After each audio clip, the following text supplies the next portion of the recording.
Bismillahirrahmanirrahim. Al-Fatihah ila ruhi Sayyidina wa Habibina wa Syafi'ina Rasulillah Sayyidina Muhammad ibn Abdullah sallallahu alaihi wa ala alihi wa ashabihi wa azwajihi wa dhurriyyatihi anna Allah yu'li darajatihim bil jannah wa yanfa'una bi asrarihim wa anwarihim wa ulumihim wa nafahatihim wa barakatihim fid dini wa dunya wal akhirah ja'aluna min hizbihim wa yarzuquna mahabbatahum wa yatawaffana ala millatihim wa yahshurna fi zumratihim bil afiyatin wa salamatin lahumul fatihah.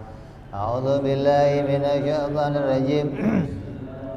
Bismillahirrahmanirrahim. Alhamdulillahirabbil alamin arrahmanir rahim maliki yaumiddin. Iyyaka na'budu wa iyyaka nasta'in ihdinas siratal mustaqim siratal ladzina an'amta 'alaihim ghairil maghdubi 'alaihim waladdallin. Amin. Bismillahirrahmanirrahim. Nawaitu ta'alluma wa ta'lima wa tadhakkura wa tadhkira wa nafa'a wal intifa'a wal ifadata wal istifadata wal hitha ala tamassuki bi kitabillahi wa sunnati rasulillah sallallahu alaihi wasallam wa du'a ilal huda wa dilalata alal khairi ibtigha'a mardatihi wa qurbihi wa thawabihi wa husnil khatimah ma'al lutfi wal afiyah wa salahil aqibah. Bismillahirrahmanirrahim. Alhamdulillahirabbil alamin. Wassalatu wassalamu ala asyrafil anbiya'i wal mursalin sayyidina wa habibina wa syafi'ina wa maulana Muhammadin wa ala alihi wa sahbihi ajma'in. Amma ba'du. Qala musanniful kitab hadratus Syekh Ahmad ibn Athaillah rahimahullah wa ghafara lahu wa liwalidayhi wa nafa'ana bihi fid darain. Allahumma ila sahibu syarhuha ya Saleh bin Umar Darat rahimahullah wa ghafara lahu wa liwalidayhi wa nafa'ana bihima fid darain. Allahumma aftah qulubana futuhal arifin wa bihikmatika wa ansur alaina birahmatika ya arhamar rahimin. Ilan qal, sampai pada syarah yang ke-67.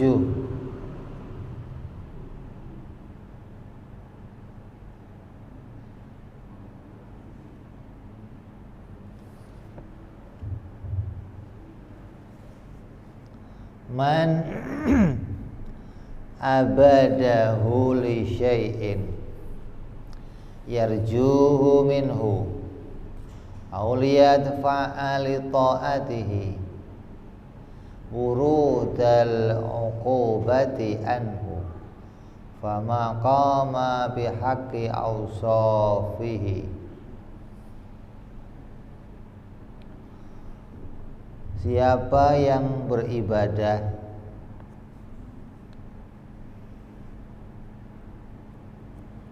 lantaran dengan sebab mengharapkan sesuatu darinya atau untuk menangkal hukuman darinya, berarti dia belum menunaikan hak-haknya Allah subhanahu wa ta'ala.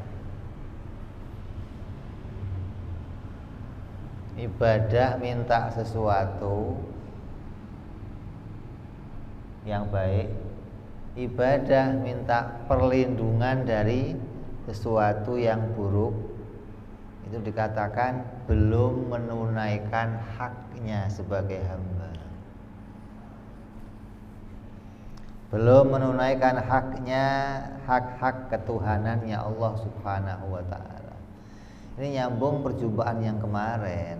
Artinya orang yang diundang menghadap ke sang raja, orang yang diundang menghadap kepada seorang tuan, itu ketika dia diundang layaknya bagaimana? Kalau dia diundang datang untuk menyampaikan keinginan-keinginannya, dia diundang datang ingin menyampaikan dia takut sama ini sama takut itu, berarti dia diundang untuk ngurusin keinginannya sendiri, bukan diundang datang untuk ngurusin tuannya. Datang itu untuk ngurusin si raja. Maka orang yang begitu dikatakan dia belum mendirikan hak-haknya Allah Subhanahu wa ta'ala.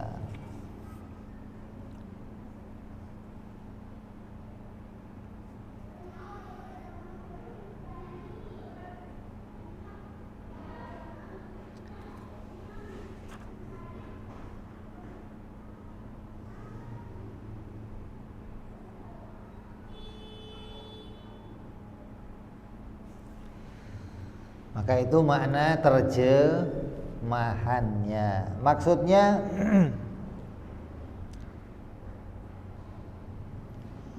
ada orang yang menyembah Allah karena sebuah tujuan tertentu.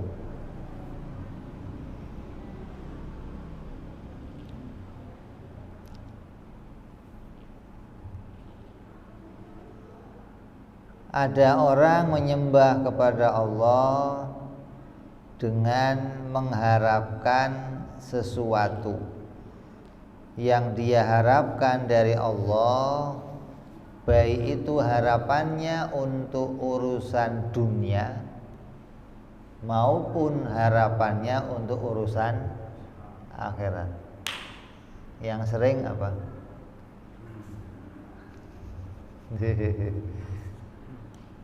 Yang sering kita ibadah mintanya apa? Sama, mau minta urusan dunia, mau minta urusan akhirat, sama-sama lagi mengurus kepentingannya sendiri. Ibadah karena punya kepentingan namanya itu. Kita disuruh sekolah sama orang tua, nurut. Nanti kok nurut suruh sekolah, kenapa? Karena punya kepentingan. Apa? Jajan, ada uang jajan. Kalau nggak ada uang jajan, mas. Beda sama orang kuliah. Orang kuliah, kenapa kamu kuliah? Karena mau mengejar ilmu. Di sekolah kita dikejar-kejar, guru suruh masuk. Tapi di kampus mahasiswa mengejar-ngejar dosen untuk dapat pelajaran. Beda ini. Jadi orang yang sudah kuliah itu dia punya kepentingan dapat ilmu, maka dosennya dikejar-kejar gitu loh. Ya kalau kita kan nggak SD, SMP, kitanya dikejar-kejar asal rank masuk.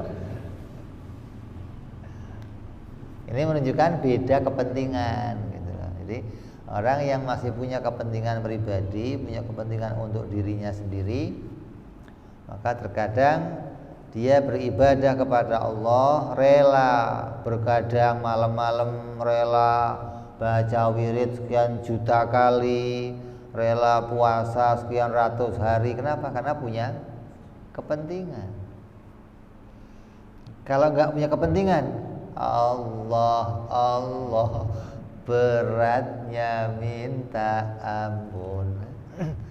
Tapi karena punya kepentingan, enteng, ringan kayaknya. Wirid ratusan ribu itu kayaknya enteng, cok. Kepentingannya itu setan itu bang ada aja gondelnya. Ngerayunya itu gampang aja. Itu. Ini maka diingatkan di sini. Orang yang ibadahnya punya kepentingan berarti belum menunaikan hak-haknya Allah Subhanahu wa taala sebagai Tuhan. Jadi ada orang yang ibadah itu punya kepentingan, baik kepentingan dunia. Apa kepentingan dunia sepertinya? Contohnya apa kepentingan dunia seperti keluasan rezeki. Ini di antara kepentingan terpenting. Ente sering minta begitu. Kayak kalau jadi ahli ibadah rezekinya enggak luas itu, ya Allah, saya ini ibadah diterima apa enggak? Ya Allah, menganggap dirinya sukses. Baik itu penghidupan, artinya baik urusan penghidupan dunia ataupun minta urusan akhirat, seperti keselamatan di akhirat dan kenikmatan di akhirat. Ini urusan nafsu semua, urusan senang-senang semua.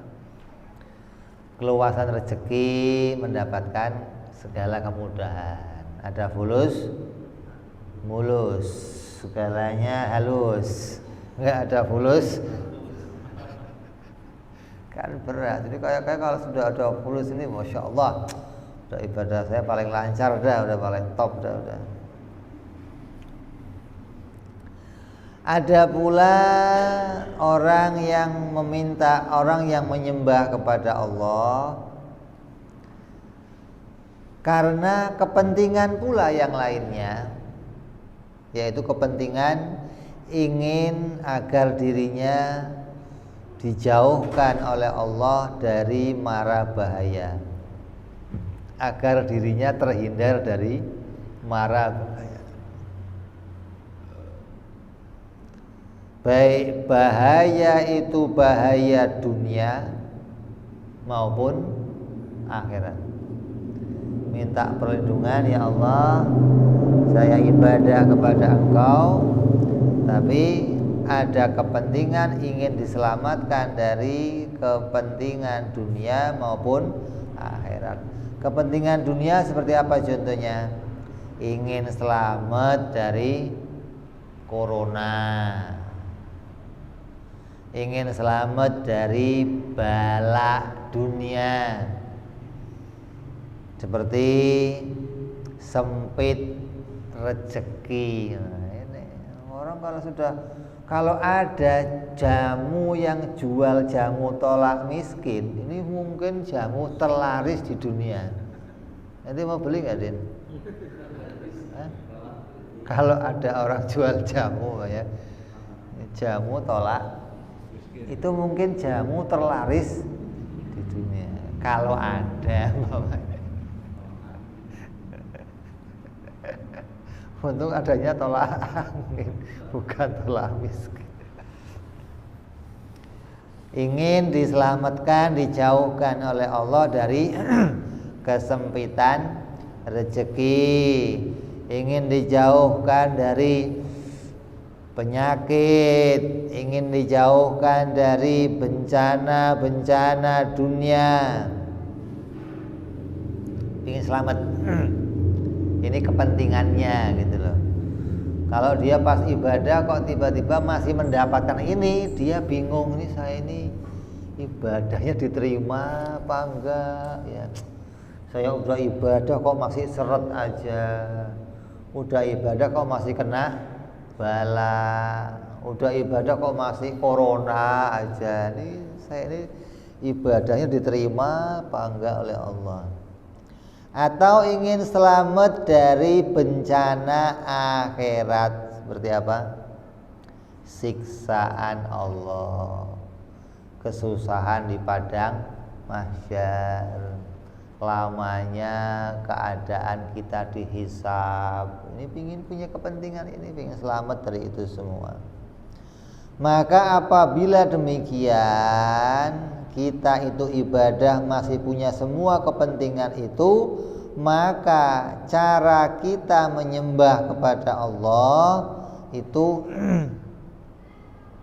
tidak berjalan di atas sifat-sifat kehambaan yang benar. Kita disalahkan bagi orang-orang yang sudah punya tekad menuju kepada keridhaan Allah, orang yang sudah punya tekad mau berjalan menjadi kekasihnya Allah, pengen mendekat kepada Allah, maka cara-cara ibadah seperti itu cara ibadah yang tidak berjalan di atas sifat-sifat kehambaan yang benar. Maksudnya ibadah dengan tujuan surga atau karena takut masuk neraka, artinya kepentingannya ingin dapat kenikmatan atau terhindar dari kesusahan, baik itu kenikmatan dunia maupun akhirat, baik itu kesusahan dunia maupun kesusahan akhirat, masih punya kepentingan itu, maka bukanlah yang seperti itu menjadi orang yang menampakkan sifat kehambaan yang baik. Artinya orang yang seperti itu dianggap orang yang belum baik di dalam kehambaannya kepada Allah. Makanya pantas kalau kita ditegur, jangan gitu cara ibadahnya. Ini maksudnya mau dinaikkan gitu loh. Taraf ibadah kita itu mau dinaikkan. Memang banyak hadis-hadis, ayat-ayat yang menunjukkan ke arah itu banyak. Artinya hadis yang menunjukkan iming-iming atau ajakan untuk beribadah mengharapkan sesuatu. Kenapa? Karena banyak hadis yang isinya menyampaikan janji-janjinya Allah. Maka terkadang ada orang yang ibadah mau mengejar janjinya Allah. Ya, ada pula di Quran ataupun dalam hadis Rasulullah mengancam kita dengan ancaman-ancaman. Ada nggak? Banyak. Maka banyak orang yang ibadah pingin terhindar dari ancaman tersebut. Nah, yang nomor 3, ada orang yang ibadah yang di Quran diberitakan, Allah memberitakan bagaimana tentang keikhlasan seseorang hamba yang ketika dia ibadah tidak melirik kepada janji-janjinya Allah dan enggak melirik pada ancaman-ancamannya Allah. Kayak kita gambarkan tadi, anak sekolah itu dia pergi ke sekolah terkadang ada 2 kepentingan. Yang pertama apa? Memenuhi janjinya orang tua. Kalau besok berangkat ceban, cepat dia bangunnya. Itu bangun gak usah dibangunin pagi, cepat dia bangun. Kalau naik kelas sepeda, masya Allah. Ada anak yang sekolah dengan ancaman, besok nggak berangkat, masuk kamar mandi 2 hari. Ya Allah, itu cepatnya minta ampun. Kalau nggak naik kelas, gua masukin sumur. Masya Allah, itu belajar cepatnya luar biasa.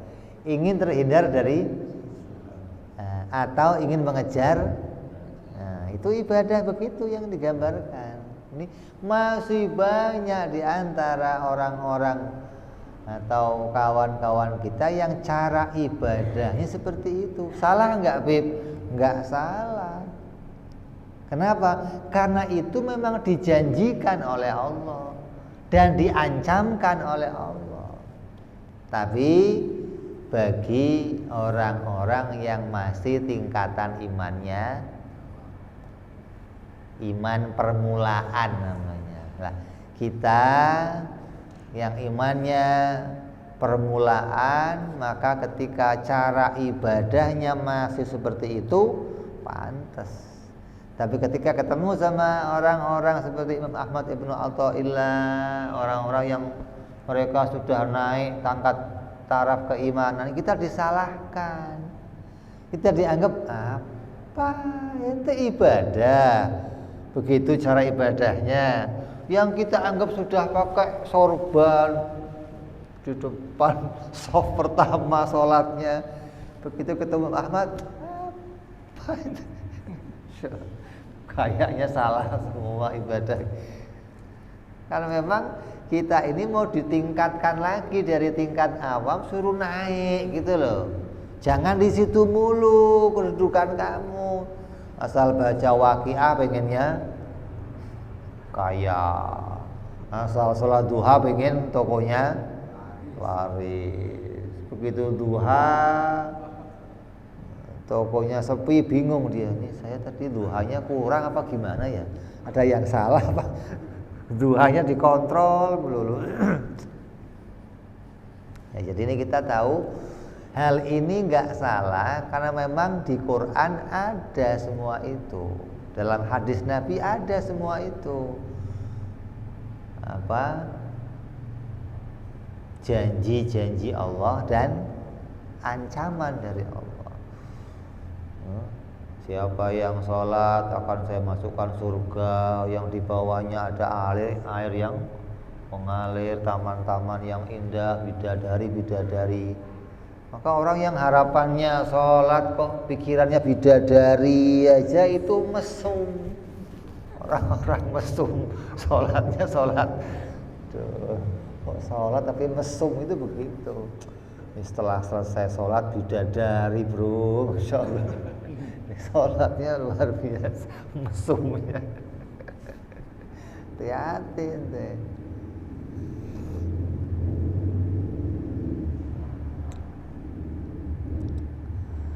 Maka ibadah dengan tujuan surga, ini masih tingkatan tadi, atau karena takut neraka, bukanlah sifat seorang hamba yang baik, tetapi itu ibadah yang justru masih mengikuti hawa nafsu. Ibadah karena punya keinginan sendiri, punya kepentingan. Lah kepentingan siapa? Kepentingan nafsu pasti. Kalau kepentingan kehambaan, enggak ada urusannya. Saya nerima apapun yang diputuskan oleh Allah. Allah Maha Baik, Dia Rahman Rahim. Maka Allah tahu yang terbaik untuk saya. Enggak usah kamu cita-citakan. Seorang anak yang berangkat sekolah itu enggak usah nagih, asal mau berangkat sepeda ya. Pulang sepeda loh Pak. Pulang ya. Pak, sepeda. La ilaha illallah. Bapak itu nggak bakal lupa, nggak bakalan, gitu loh maksudnya. Udah lu sekolah aja, tunjukkan ranking kamu, bawa pulang, nanti juga sepedanya datang. Ini nggak berangkat sepeda, pulang sepeda, akhirnya isunya sepeda. Begitu jawab soal sepeda. Itu urusan ya Allah. Jadi itu disebut namanya orang yang ibadahnya masih mengikuti hawa nafsu.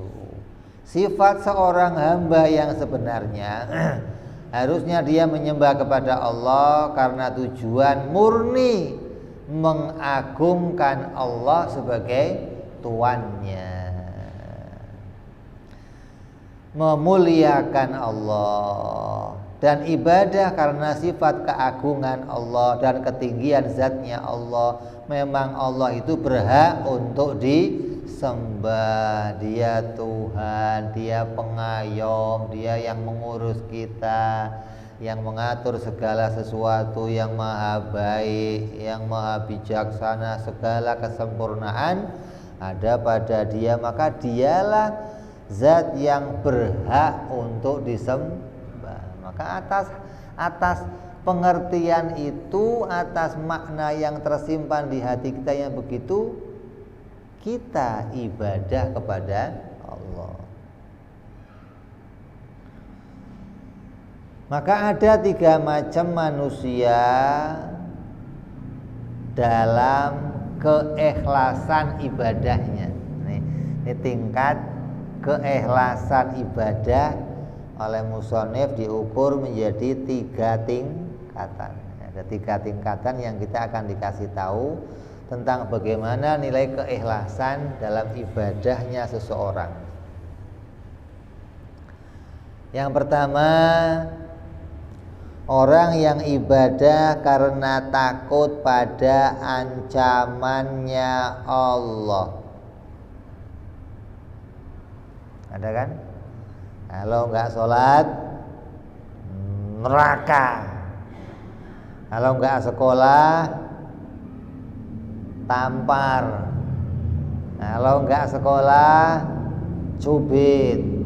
Ini ancaman ini. Maka banyak anak-anak kita sekolah karena takut ancaman. Banyak orang ibadah karena takut neraka. Contohnya siapa? Ente, siapa lagi? Kalau nggak percaya, buktikan.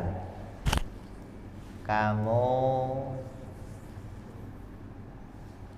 ketika kamu ngerjain sesuatu, kemudian masuk waktu zuhur, kamu lupa sama sholat zuhur, saking asiknya sama yang sedang kita kerjakan, ya. Begitu tahu-tahu kamu sadar, asar kurang 5 menit, yang kamu kerjain apa? Kamu sadar, ini asar kurang 5 menit, saya belum sholat zuhur. Yang kamu kerjakan apa?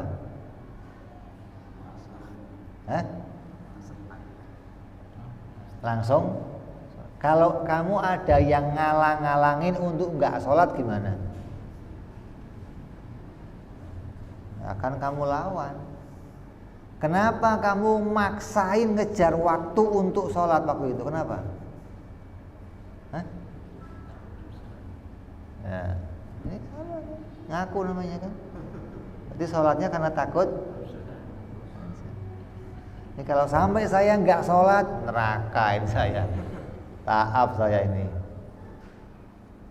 Jadi kita ini terkadang masih masuk kelompok orang yang sholatnya karena takut diancam oleh Allah.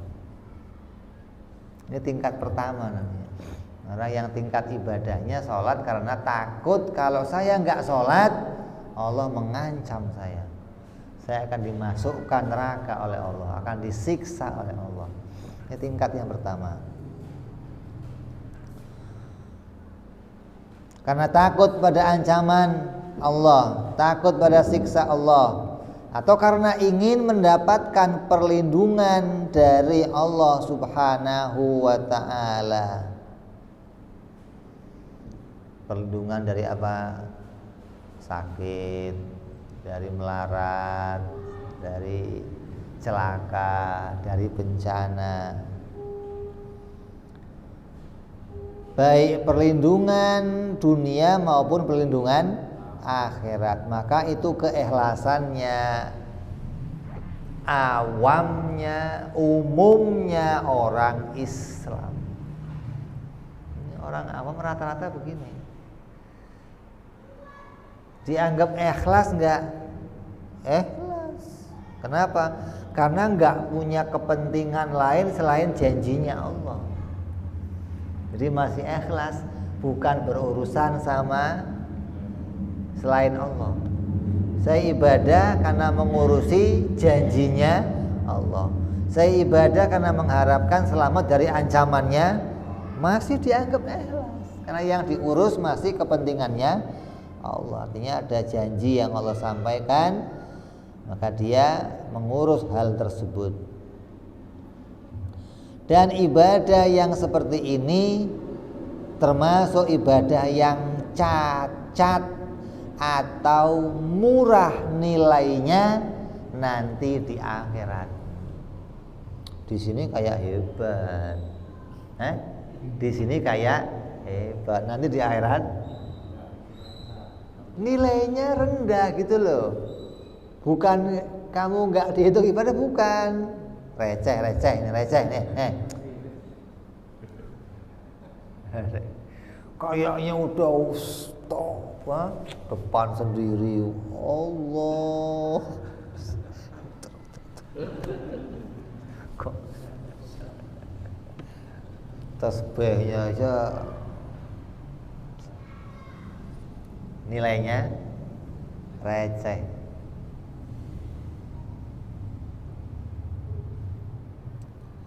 Sabda Nabi Shallallahu Alaihi Wasallam, andai tidak ada api neraka, maka tidak akan ada orang yang sujud kepada Allah Subhanahu Wa Taala. Coba, sabda Rasul.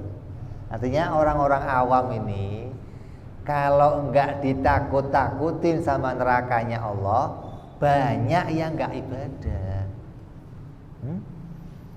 Anak-anak kita kalau enggak diancam, itu banyak yang enggak sekolah. Jadi mereka mau sekolah hanya gara-gara diancam. Mereka mau ibadah gara-gara ini banyak. Maka Nabi bersabda, andai tidak ada api neraka, maka tidak ada orang yang sujud kepada Allah Subhanahu Wa Taala. Makanya orang-orang yang awamul mukminin. Nabi Shallallahu Alaihi Wasallam bersabda, jangan sekali-kali kalian seperti budak yang jelek. Nabi ngingetin kita, siapa ini? Orang-orang yang mau dinaikkan derajatnya ini maksudnya. Bukan orang-orang yang dikasih iming-iming, bukan. Surat Waqiah, surat Ghina, bukan ini, bukan. Tapi mau dinaikkan. Jangan kalian seperti seorang budak yang jelek sikapnya. Kenapa? Ketika ditakut-takuti oleh tuannya, baru dia mau bekerja. Dan jangan pula kalian seperti pemuda yang dirinya itu seperti kuli bongkok. Apabila tidak diberi upah, maka dia nggak mau bekerja. Sabda Nabi ini coba. Ngingetin kita, kamu jangan begitu.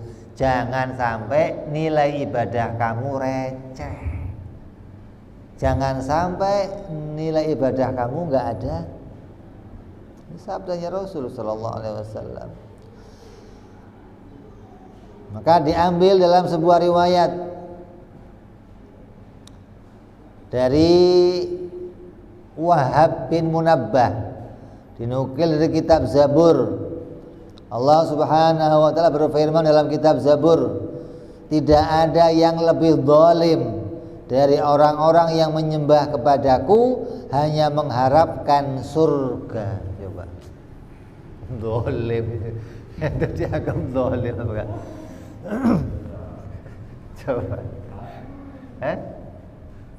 ya zalim itu dipanggil, hei orang zalim, saya enggak zalim.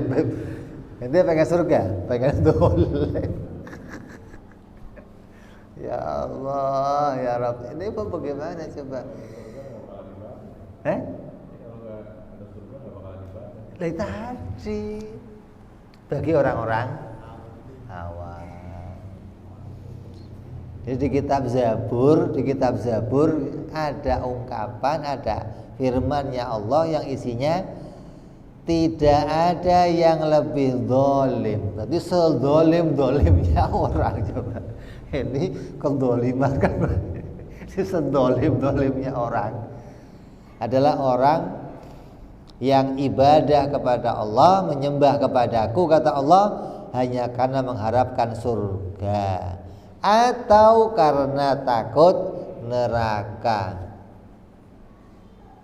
Maka Allah berfirman lagi, apabila, kata Allah ini, tidak aku ciptakan surga dan tidak aku ciptakan neraka, apakah aku tidak punya hak untuk kalian sembah?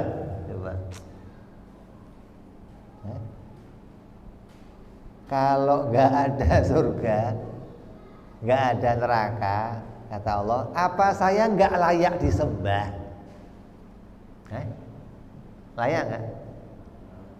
Ya bukan layak lagi, yang berhak disembah Makanya makna la ilaha illallah yang kita kaji dalam sifat ilmu tauhid itu nggak berurusan sama janjinya Allah, nggak urusan sama ancamannya Allah. Kita bicara ini loh haknya Allah, zat yang punya sifat ketuhanan, yang punya hak untuk disembah. Nggak berurusan sama dia menciptakan neraka, dia menciptakan surga, nggak ada urusannya. Kita diajarkan jadi orang-orang yang ikhlas dalam ibadah kepada Allah Subhanahu wa ta'ala. Apakah aku tidak punya hak untuk dibuktikan sebagai Tuhan? Ini diingatkan kepada kita agar kita menjadi orang-orang yang bisa menjadi orang yang bisa taat kepada Allah dengan baik. Berkata Syekh Abu Hazim Al-Madani, sungguhnya aku akan sangat malu kepada Tuanku apabila aku menyembah kepada Tuanku hanya karena takut kepada nerakanya. Dan bila aku begitu, maka aku sama dengan budak yang jelek, kata beliau. Karena budak yang jelek itu kalau tidak diancam, tidak mau beramal mengerjakan perintah tuannya. Dan juga aku akan sangat malu kepada tuanku apabila aku menyembah kepadanya hanya karena mengharapkan surga yang dia janjikan. Bila seperti itu, maka aku tidak lebihnya seperti pemuda yang jelek yang bila tidak diberi upah, maka dia tidak mau beramal mengerjakan perintah tuannya. Tapi sungguh aku menyembah kepada Allah karena aku cinta kepada Allah Subhanahu wa ta'ala. Ini sudah naik ini. Yang pangkatnya sudah naik dari orang awam. Jadi kita diingatkan, diceritakan bagaimana orang-orang yang betul-betul punya keikhlasan yang sempurna. Ini juga ikhlas, tapi bukan ikhlas seperti mana ikhlas yang sempurna. Disuruh naik tingkat keikhlasan kita. Jadi yang pertama, orang yang ibadahnya karena apa? Surga dan karena neraka. Ingin terhindar dari neraka, ingin masuk. Ini tingkat ibadah yang pertama, tingkat keikhlasan yang pertama. Yang kedua, orang yang beribadah kepada Allah karena rindu dan cinta. Ini macam dua lagi nih, ada tingkat ibadah yang ikhlas macam kedua, yaitu yang mereka orang-orang yang beribadah kepada Allah karena rindu kepada Allah dan karena cinta kepada Allah. Maka mereka disebut namanya muhibbun, yaitu orang-orang yang penuh cinta dan rindu kepada Allah Subhanahu wa ta'ala. Mereka punya cinta yang terpendam, punya rasa yang terpendam, karena begitu melihat banyaknya kebaikan Allah hingga mereka menjadi orang-orang yang rindu dan cinta kepada Allah Subhanahu wa ta'ala. Mereka orang-orang yang telah berjalan menuju kepada Allah, dan mereka adalah orang-orang yang penuh cinta dan rindu. Mereka adalah orang-orang yang dalam kesulitan apapun, apabila berzikir kepada Allah, maka menjadi tenang hatinya. Ini orang yang rindu nih, cinta kepada Allah. Diberi kesusahan apapun, begitu ingat Allah, la ilaha illallah, Allahu akbar, reda, tenang emosinya, tenang gejolaknya. Yang tadinya meronta-ronta adem. Kenapa? Karena diperdengarkan seorang yang dia cintai, seorang yang dia rindukan. Ini tingkatnya orang yang macam dua, ibadah karena dia punya kecintaan kepada Allah Subhanahu wa ta'ala.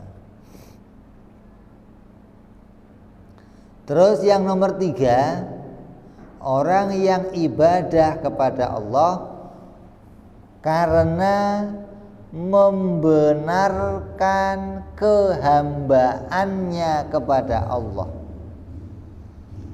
Orang yang ibadah kepada Allah bukan karena rindu, bukan karena cinta, tapi ibadah kepada Allah sudah naik lagi pangkatnya. Apa? Karena saya hamba, maka saya harus menampakkan sifat-sifat kehambaan saya. Jadi ibadah kamu ini untuk apa? Untuk menampakkan sifat kehambaan saya kepada Allah.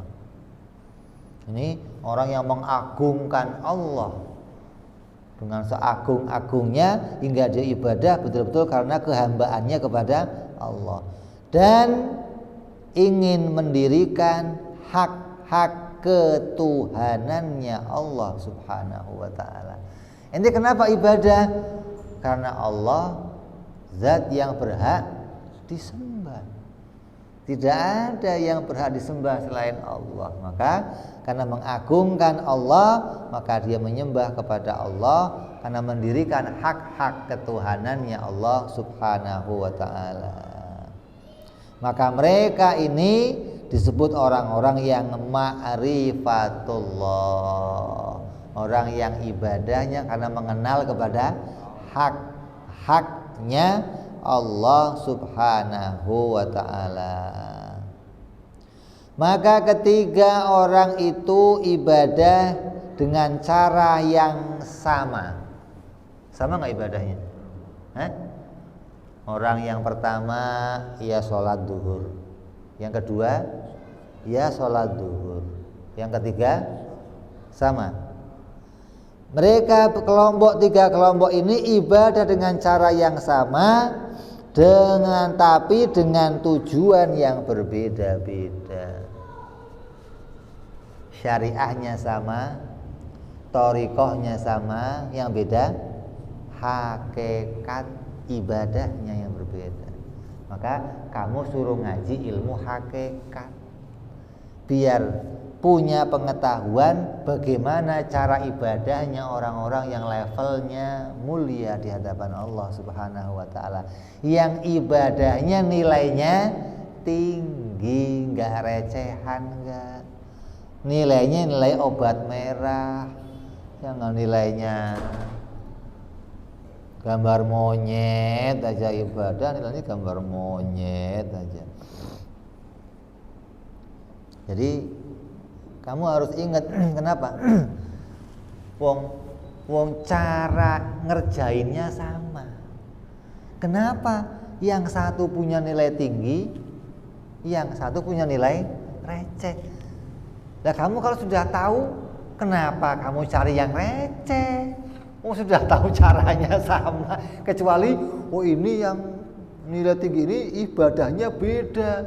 Duhurnya 17 rakaat lah ini. Waduh, saya nggak sanggup dah itu kamu.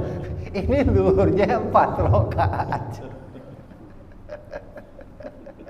Sama-sama 4 rakaat kok. Bisa kamu nilainya receh, yang ini nilainya ini kan. Lah iya kan begitu. Karena yang satu pakai promosi, pakai iklan, pakai internet, wifi, lu bukanya kipit-kipit lu bagaimana pola. Jadi ada cara yang berbeda yang mereka kerjakan. Apa? Tujuan ibadah mereka beda kepada Allah Subhanahu wa ta'ala. Maka akan mendapatkan nilai yang berbeda pula di hadapan Allah Subhanahu wa ta'ala. Allah berfirman, siapa orang yang bertakwa kepada Allah, maka Allah akan berikan dia jalan keluar dari kesulitannya dan mendapatkan rezeki dari jalan yang tidak disangka-sangka. Firman Allah ini, ya. Wa may yattaqillah yaj'alahu makhrajan wa yarzuquhu min haitsu la yahtasib. Golongan yang pertama bertakwa enggak kepada Allah? Bertakwa enggak? bertakwa karena ingin masuk surga atau ingin terhindar dari api neraka. Golongan kedua, mereka bertakwa kepada Allah karena cinta. Mereka berhati-hati dalam melangkah. Mereka selalu taat kepada Allah, patuh kepada Allah, enggak mau maksiat kepada Allah. Tujuannya apa? Biar jangan kehilangan cintanya Allah. Nah, gitu nih. Yang pertama tadi ibadah taat kepada Allah, enggak mau maksiat. Kenapa? Biar jangan masuk nerakanya Allah. Masih punya kepentingan berarti kan? Kepentingan lain, kepentingan untuk dirinya. Tingkat yang kedua yang dikatakan cinta kepada Allah, masih punya kepentingan apa? Takut nggak dicintai Allah lagi. Rasa, ya, mendapat ketentraman, ketenangan, pengayoman dari Allah, maka takut kehilangan itu semua gitu loh. Hingga mereka mau sujud, mau taat, mau tahajud, mau zikir. Kalau umpamanya dia dikasih keramat, takut kehilangan keramat. Takut kehilangan perhatian Allah pada diri mereka. Ini berarti masih punya kepentingan selain Allah, kepentingan untuk dirinya sendiri. Adapun kelompok yang ketiga, mereka bertakwa kepada Allah karena tujuannya ingin memenuhi hak-haknya Allah. Allah punya hak untuk disembah dan memenuhi hak-hak dirinya sebagai seorang hamba yang menyembah kepada Allah, enggak berurusan sama yang lain, enggak punya kepentingan lain. Dikasih ujian, dikasih kesusahan, memang hak saya taat kepada Allah. Kamu nggak dikasih upah, nggak apa-apa, nggak urusan. Memang haknya saya ibadah kepada Allah. Ini sulit untuk menaikkan derajat kamu ke derajat ini.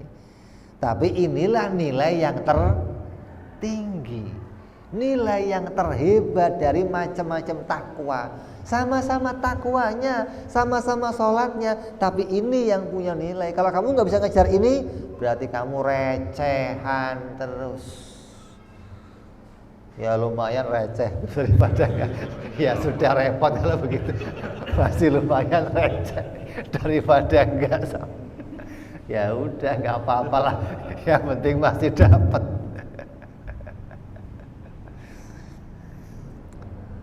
Sabda Nabi SAW, suratul waqi'ah suratul ghina, kata Nabi. Surat waqi'ah surat yang membawa kekayaan.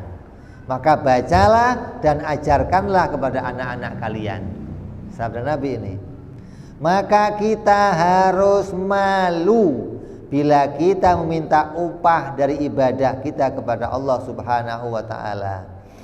Tinggikanlah tujuan ibadah kita kepada Allah, karena hanya mengharapkan bersihkan diri kita dari mengharapkan sebuah kepentingan untuk diri kita. Ini hadisnya sama. Hadis ini dibaca yang kelompok pertama, dibaca kelompok kedua, dibaca kelompok, tapi praktek tujuannya kelompok pertama baca waqiah untuk apa? Kelompok kedua ya, pengen dicintai Allah, pengen dilihat sebagai hamba yang dicintai oleh Allah, dikasih karunia, dikasih kebaikan oleh Allah. Itu kelompok yang kedua. Yang ketiga, ini perintah Allah untuk dibaca, ya baca saja, nggak urusan mau ada pelaratnya kayak mau. Ini perintah Allah dibaca, baca, sudah nggak ada urusan. Ini istimewa. Maka kalau kamu sudah tahu bagaimana perbedaan tingkat ketakwaan itu, maka kita harus malu bila kita ibadah kita dalam dirinya masih ada kepentingan mencari upah, masih ada kepentingan untuk diri kita pribadi, maka kamu masih menyimpan kekotoran dalam hati kita. Ini yang mau kita bersihkan. Maka kita harus malu bila kita minta upah dari ibadah kita. Tinggikanlah tujuan ibadah kita daripada mengharapkan sesuatu kepentingan. Maka akan Allah tumpahkan kepada kita segala rahmatnya. Kalau kita bisa jadi orang yang macam ketiga, Allah katakan wa yarzuquhu min haitsu la yahtasib. Allah akan berikan rezeki yang enggak disangka-sangka. Allah akan jadikan jalan keluar untuk tiap kesulitan kita.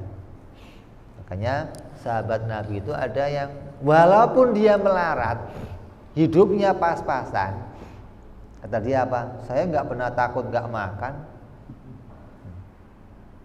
Saya enggak pernah takut. Bukan terus ente baca waqiah kenapa? Ya karena pengen kaya, karena pengen.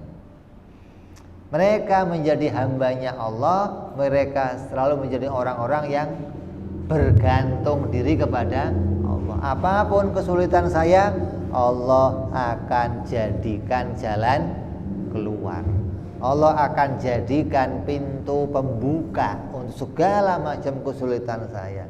Maka kita berharap dari wasiat, nasihat-nasihat yang penting ini kita bisa tahu, kita bisa mengefisiensikan ibadah kita.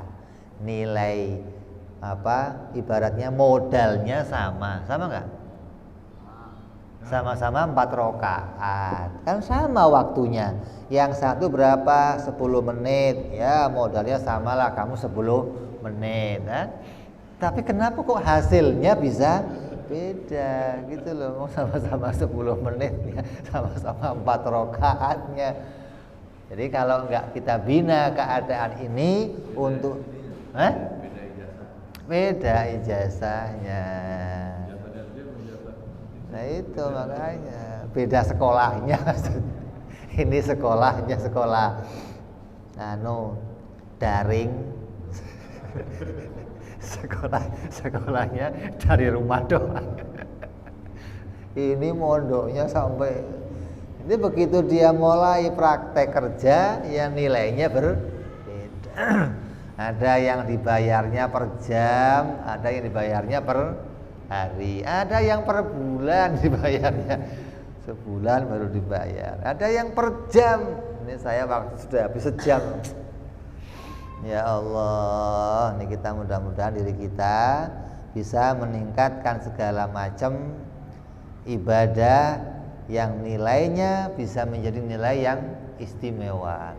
Ibadah kita punya nilai sebagai seorang hambanya Allah, karena panggilan yang tertinggi dari panggilan Allah adalah hamba, ya ibadi. Kita berharap kita bisa dipanggil oleh Allah menjadi panggilan seorang hamba, yang mana panggilan tersebut puncaknya panggilan kepada kita semuanya. Kita berharap kita semua bisa selamat di dunia sampai nanti di akhirat. Amin ya rabbal alamin. Hadiniya wa ala niyatin salihah ila hadratin nabi. Al-Fatihah. A'udzubillahi minasyaitonir rajim. Bismillahirrahmanirrahim. Alhamdulillahi rabbil alamin arrahmanir rahim maliki yaumiddin. Iyyaka na'budu wa iyyaka nasta'in ihdinas siratal mustaqim. Siratal ladzina an'amta 'alaihim ghairil maghdubi 'alaihim waladdallin. Amin. Ya Rabbana tarafna bi annana tarafna وأننا أسرفنا على لظى أشرفنا فتب علينا توبة تغفر لكل حوبة واستر لنا عوراتي وآمن رواتي واغفر لوالدينا ربي ومولودينا والآل والإخوان وسائر الهلال بني وكل ذي محبة أو جيرة أو صحبة والمسلمين أجمع آمين ربي اسمع فضلا وجودا منا لا باكتساب منا بالمصطفى رسولنا بكل سولي صلى وسلم ربي عليه عند الحب وآله وصحبه عدد قاصي صحبي والحمد لله في البدء وتناهي سبحان ربك رب العزة عما يصفون وسلام على المرسلين والحمد لله رب العالمين. Assalamualaikum warahmatullahi wabarakatuh.